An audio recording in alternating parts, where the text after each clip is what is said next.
My name is Kinga, I'm from Poland and I'm a youth advocate for sexual and reproductive health and rights, and my particular focus is on comprehensive sexuality education, as in Poland CSE is not available in public schools, so I was very passionate to work with teenagers and see whether I can provide them with correct and non-judgmental information.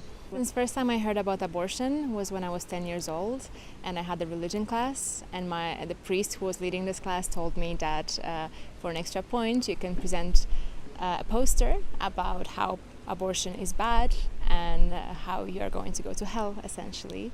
But I was a very ambitious student, so I decided to go for it, and I worked very hard on presenting abortion in the worst possible light. And I know that in my class there were some girls who might have had an abortion at that point, so I was essentially publicly shaming them without realizing at that point.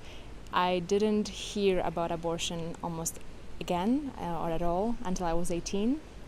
And I moved out from Poland, and I got to know some people at the university who are from different countries, who told me about abortion from a very different perspective, and I learned. When I started working as an advocate in Poland, I saw that the stigma and a misunderstanding of abortion and sexual and reproductive health and right continues, and this is one of the biggest challenges that I'm facing, misunderstanding. So I try to educate and try to work with young people to understand that not everything that they hear from their schools, from media, from their parents is right. The environment is getting more and more conservative in Poland, so I'm struggling with sending my message without being attacked very often. It's difficult, increasingly more difficult to speak with policymakers, with government officials or with educators in Polish schools.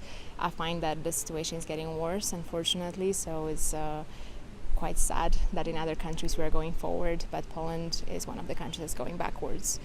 So in my work I feel very strongly that there are many taboos surrounding sexual and reproductive health and rights, and this is definitely a big challenge to overcome. I'm still working on figuring out how. I think storytelling is a weapon. It's one of the best weapons for sexual and reproductive health and rights because it brings out the best in us, which I believe is empathy.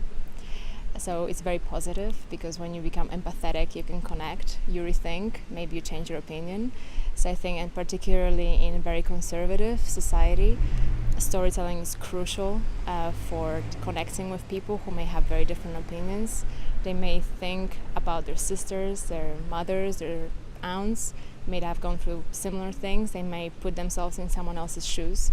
So I think this is the way for us to go in Poland right now, to try to create this empathy, this positive atmosphere in contradiction to the government's policy, which is just negativity. So I think that storytelling can really make a difference.